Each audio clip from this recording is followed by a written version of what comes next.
Hi everyone, now we are going to assemble the Ipozon scooter. Remember, if you need more help, you have a user manual. First, assemble the Tbar with M6 screws and the spanner.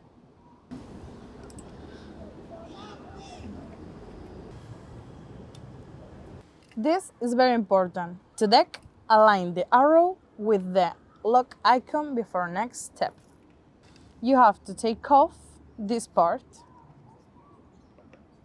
Now, assemble the bar to deck.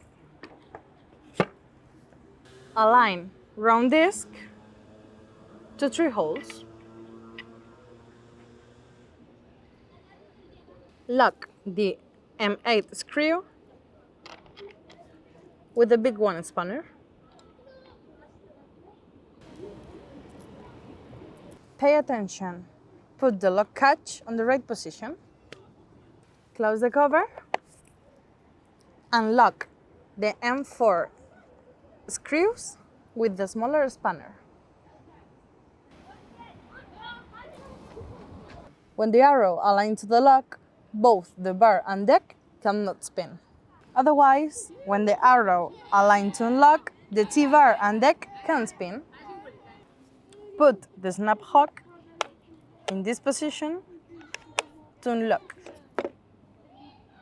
Now you can flip the deck. That's all.